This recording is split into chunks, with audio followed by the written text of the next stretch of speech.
Sinalakay ni Vegeta ang Nayo ni Suno sa Namek para makuha ang Dragon Ball doon. Ang ilan sa mga Namekian ay nagsimulang palibutan siya dahil sinaktan niya ang isa sa mga ito.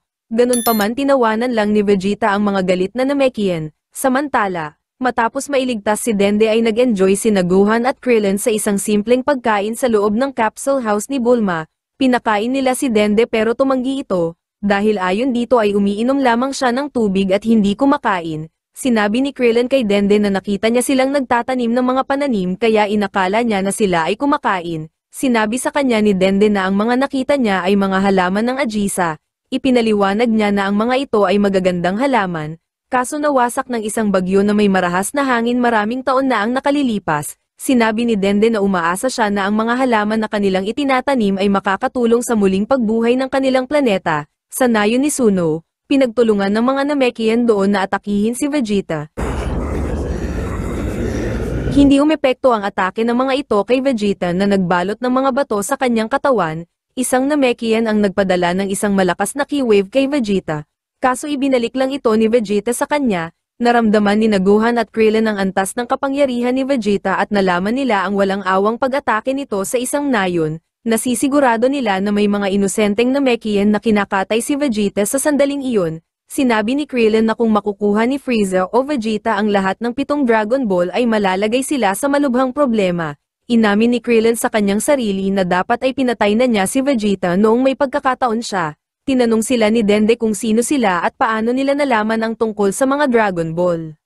Samantala, nagpatuloy si Vegeta sa pagpatay sa mga Namekian hanggang sa isa na lang ang natira sa mga ito. Tinanong ni Vegeta ang natirang Namekian kung nasaan ang Dragon Ball pero hindi nito sinabi. Biglang tumingin si Vegeta sa isang bahay at nagpa siya na patayin ang huling Namekian. Lumalabas na nakita na ni Vegeta ang Dragon Ball at ito ay nasa loob lang ng isang bahay at nakapatong sa ibabaw ng isang unan. Kinuha niya ang Dragon Ball at dinala sa harap ng lawa sa tabi ng Nayon para itapon.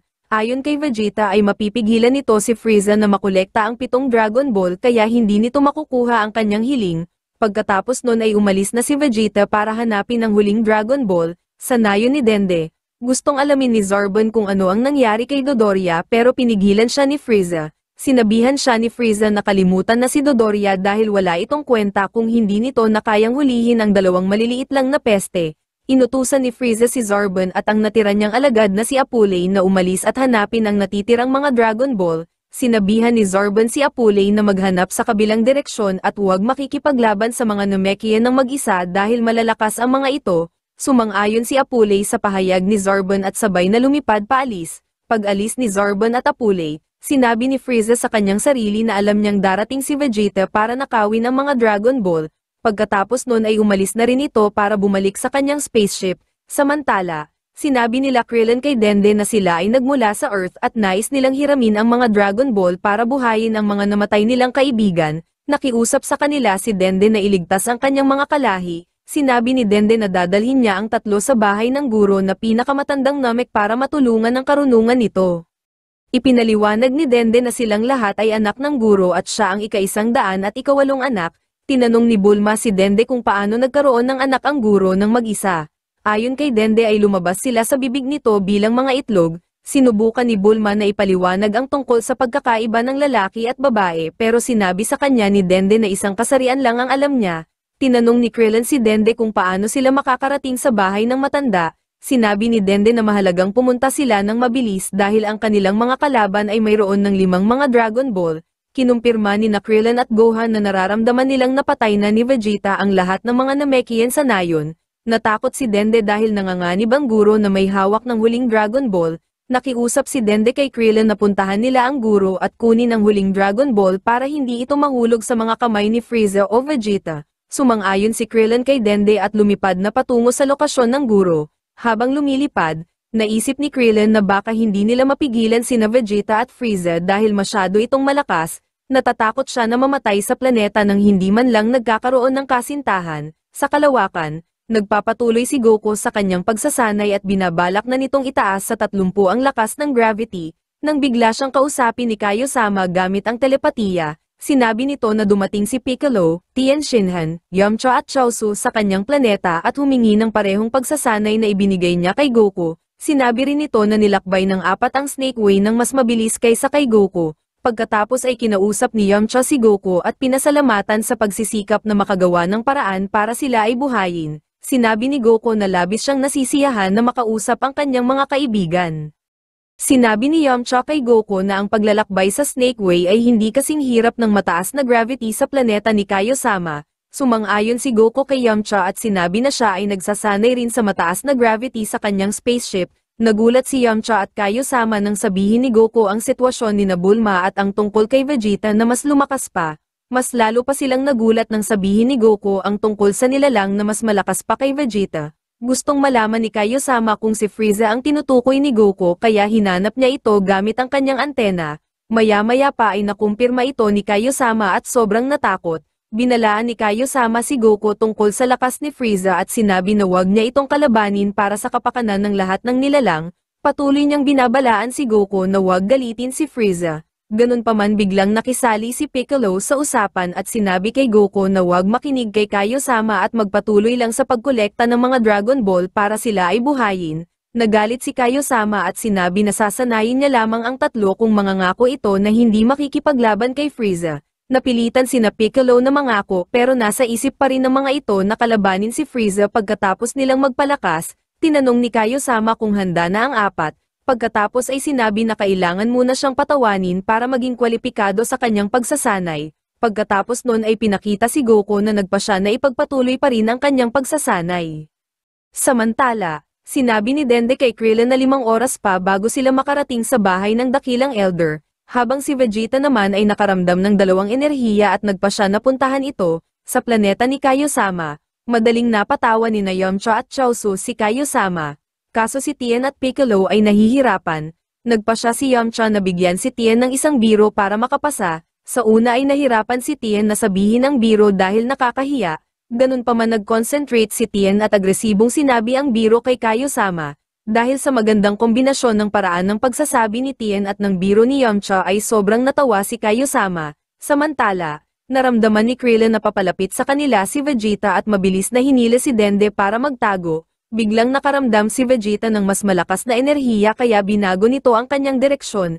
Naramdaman rin ni Krillin ang malakas na enerhiya at napagtanto na pinuntahan ito ni Vegeta. Sa kalawakan, madali pa rin kay Goku ang 30 lakas ng gravity kaya nagpasya ito na tumaas sa 50 sa planeta ni Kaiosama. Sinimulan na ni Kaiosama ang pagsasanay para sa mga namatay na mandirigma. Tinawag niya si Bubbles ang kanyang alagang unggoy para ipahabol. Ito ang parehong pagsasanay na ginawa ni Goku na tumagal ng 3 linggo. Nagulat ang mga mandirigma nang marinig na natagalan si Goku na mahuli ang unggoy. Sinabi rin ni Kaiosama na hindi lang ito ang pagsasanay kaya agad nang nagsimula ang 3. Nagulat si Kaiosama nang dumating si Piccolo na hawak si Bubbles. Ganun pa man hindi ito pinayagan ni Kaiosama na sumali sa pagsasanay dahil hindi pa siya nito pinatawa. Nainis si Piccolo at sinabi na ayos lang dahil ayaw niya sa larong unggoy na nagpatawa kay Kaiosama. Dahil dito ay idineklara ni Kaiosama na sasanayin na rin niya si Piccolo.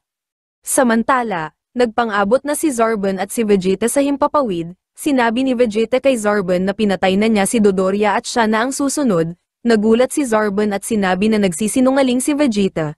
Tinawag ni Zarbon si Vegeta na bobo dahil kinakalaban nito si Frieza. Gumanti si Vegeta sa pamamagitan ng pagsasabi na hindi niya gustong maging sunod-sunuran na parang aso tulad ni Zarbon. Ipinahayag rin niya na balak niyang hilingin sa mga Dragon Ball na maging immortal. Sinabi ni Zarbon kay Vegeta na hanggang pangarap na lang siya dahil kailanman ay hindi niya matatalo si Frieza. Nagalit si Vegeta at sinabi na pagsisisihan ni Zarbon ang pangmamaliit nito sa kanya tulad ni Dodoria. Pagkatapos nun ay nagsimula ng umatake si Vegeta.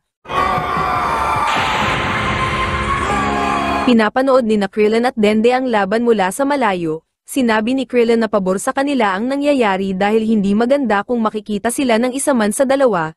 Kinuha ni Krillin si Dende at mabilis na lumipad patungo sa bahay ng dakilang elder. Pagkatapos nun ay pinakita na nakalalamang si Vegeta sa laban. Napabagsak ni Vegeta si Zarbon.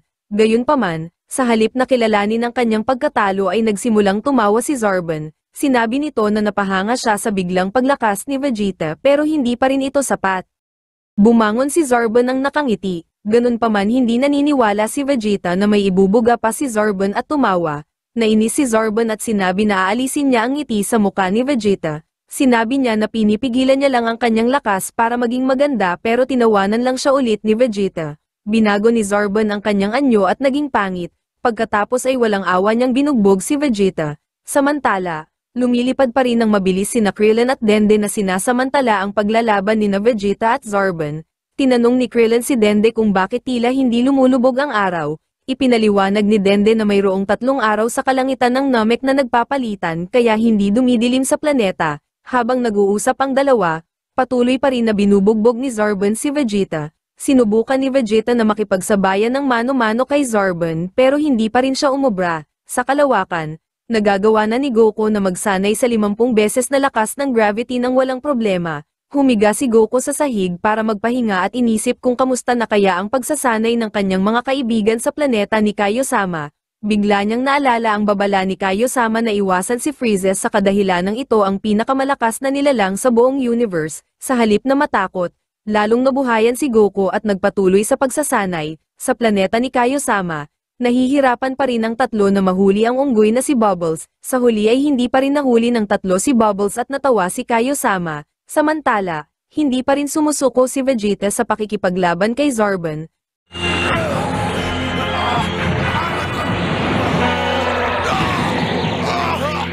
Naramdaman ni Krillin at Dende ang tumitinding lakas ni Zarbon at sobrang natakot. Sa laban, hinawakan ni Zarbon si Vegeta para tapusin. Kaso paulit-ulit siyang siniko nito sa kanyang tagiliran kaya napilitan siyang pakawalan ito. Ganun pa man mabilis na nakabawi si Zarbon at muling binugbog si Vegeta ng walang awa. Hindi na lumitaw si Vegeta matapos maibaon sa lupa ni Zarbon gamit ang headfirst pile driver. Kaya naman inakala ni Zarbon na patay na ito at nagpa siya ng umalis. Sa sikretong taguan, nagrereklamo si Bulma tungkol sa mga nararanasan nilang problema. Sinabi sa kanya ni Gohan na aayusin ng kanyang ama ang lahat ng problema kaya walang dapat ipag-alala. Samantala, naramdaman ni Krillin at Dende na tapos na ang laban at ipinagpatuloy na ang kanilang paglipad patungo sa bahay ng Dakilang Elder.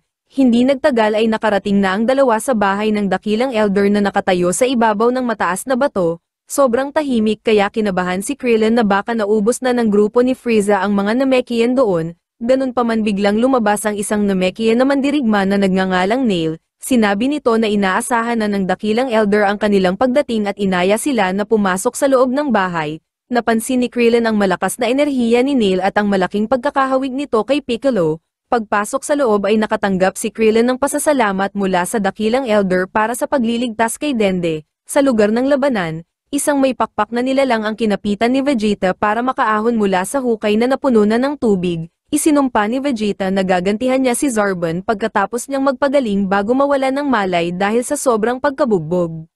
Dumating sina Krillin at Dende sa tahanan ng Dakilang Elder at natagpuan nila ito kasama ng Namekian warrior na si Nail. Sinabi ng Dakilang Elder na alam niya ang pagdating ng masamang grupo ni Frieza at ang ginawa nito sa kanyang mga anak. Ipinaliwanag ng Dakilang Elder na para sa mga Namekian ang mga Dragon Ball ay sumisimbolo ng karunungan at kapangyarihan. Sinabi ni Krillin sa Dakilang Elder na pumunta siya doon upang kunin ang huling Dragon Ball para itago ito mula kay Frieza. Pagkatapos ay sinabi ni Krillin na kinukolekta din niya ang mga Dragon Ball pero ang kanyang motibo ay para sa kabutihan at hindi sa kasamaan. Nang tanungin ng Dakilang Elder kung paano niya nalaman ang tungkol sa mga Dragon Ball, ipinaliwanag niya ang tungkol kay Kami at kung paanong ito ang responsable sa paggawa ng mga Dragon Ball sa Earth. Kinumpirma ng Dakilang Elder na totoo ang kwento ni Krillin dahil alam niya na ipinadala si Kami sa Earth ng magulang nito. Bukod doon ay nagmula si Kami sa pamilya ng Dragon kaya may kakayahan itong gumawa ng mga Dragon Ball. Sinabi ni Krillin sa Dakilang Elder na napatay si Kami dahil sa pakikipaglaban nila sa mga Saiyan. At ang isa sa mga Saiyan ay si Vegeta na nasa Namek din ngayon. Sumang-ayon ang Dakilang Elder kay Krillin dahil ayon dito ay talagang matatalo ang isang Namek na tulad ni Kami sa isang Super Saiyan. Nagulat si Krillin sa sinabi ng Dakilang Elder at nagtanong kung ano ang Super Saiyan. Sinabihan ng Dakilang Elder si Krillin na lumapit sa kanya at ipinatong ang kanyang braso sa ulo ni Krillin. Binasa ng Dakilang Elder ang nakaraan ni Krillin. Sa pamamagitan nito ay nalaman ng Dakilang Elder na hinati ni Kami sa dalawa ang kanyang sarili. Sinabi ng Dakilang Elder na bago maging tagapag-alaga ng Earth si Kami ay kailangan niyang alisin kahit ang pinakamaliit na bakas ng kasamaan sa kanyang puso. Kaya hinati niya ang kanyang sarili sa dalawa at ipinanganak si Haring Piccolo. Kaso sa paghahati ng kanyang sarili ay nahati din ang kanyang kapangyarihan. Ayon sa dakilang elder ay kung nagsanib lang sana muli sina Kami at Piccolo ay hindi ito matatalo sa normal na Saiyan. Dahil sa pagbasa ng isip ni Krillin ay nakumpirma ng dakilang elder na dalisay ang puso nito at ang mga intensyon nito ay totoo. Kaya naman ipinaubaya na niya ang Dragon Ball sa pangangalaga ni Krillin. Nagpasalamat si Krillin at sinabi na mahalaga ito sa kanya. Tuwang-tuwa na sana si Krillin. Kaso biglang sinabi ng dakilang elder na sana ay magkaroon pa ng sapat na oras si Krillin para makuha ang lahat ng Dragon Ball bago siya mamatay. Ipinaliwanag nito na dapat matupad ang kahilingan ni Krillin bago siya mamatay dahil kung hindi ay maglalaho ang mga Dragon Ball. Nangako si Krillin na ibubuwis niya ang kanyang buhay para mabantayan ang Dragon Ball. Pagkatapos ay sinabi na kung hindi niya makukuha ang kanyang kahilingan ay sisiguraduhin niyang ganun din si Frieza o Vegeta. Natuwa ang dakilang elder at nagpa siya nagisingin ang natutulog na lakas sa loob ni Krillin. Muli niyang ipinatong ang kanyang braso sa ulo ni Krillin. Ilang saglit pa ay biglang nabalot ng puting aura ang katawan ni Krillin. Sinabi ng dakilang elder kay Krillin na ang kapangyarihang ito ay matagal nang nasa loob niya. Sobrang natuwa si Krillin sa laki ng lakas na kanyang nakuha. Masayang pinasalamatan ni Krillin ang dakilang elder at tinanong ito kung maaari niya rin palayain ang kapangyarihan ni Gohan. Pumayag ang dakilang elder at sobrang natuwa si Krillin. Sinabi niya kay Dende na hintayin ang kanyang pagbabalik bago umalis dala ang Dragon Ball. Samantala, isang alagad ni Frieza na nagngangalang Orlan ang nakakita sa nayon na winasak ni Vegeta. Napansin niya ang isang nakaligtas na Namekian na gumagapang sa lupa. Alam ng Namekian na ito na inihagis ni Vegeta ang Dragon Ball sa lawa. Kaso nang humingi ng tulong ang Namekian ay pinatay lang ito ni Orlan sa spaceship ni Frieza. Nakabalik na si Zarbon at sinabi nito kay Frieza na napatay na niya si Vegeta. Ganun pa man hindi ikinatuwa ni Frieza nang sabihin ni Zarbon na hindi niya nakita ang bangkay ni Vegeta dahil nalubog ito sa tubig. Babalik sana si Zarbon sa kinaroroonan ni Vegeta pero biglang dumating si Orlan at sinabi ang tungkol sa nayo na sinalakay ni Vegeta. Sinabi rin niya ang tungkol sa isang Namekian na nakaligtas at kanyang pinatay. Sobrang nagalit si Frieza at mabilis na pinatay si Orlan. Sinabi ni Frieza na ganun ang nararapat sa mga bobo at sinabihan si Zarbon na ipagdasal na buhay pa si Vegeta. Inutusan ni Frieza si Apulei na ipatawag ang Ginyu Force at sabihan ito na huwag kalimutan na magdala ng mga scouter. Sinabi ni Zarbon kay Frieza na kontrolado niya ang sitwasyon at kakayanin niya ito nang walang tulong ng Ginyu Force. Pero iginiit ni Frieza na kailangan nila ang tulong ng mga ito dahil hindi lang si Vegeta ang Saiyan na banta sa kanila. Biglang naalala ni Zarbon ang nakalaban ni Vegeta sa Earth na mag-amang sina Goku at Gohan. Pero tumanggi siyang maniwala na magiging banta ito sa kanila. Nagsimula nang mainis si Frieza kay Zarbon kaya inutusan niya ito na hanapin na lamang si Vegeta.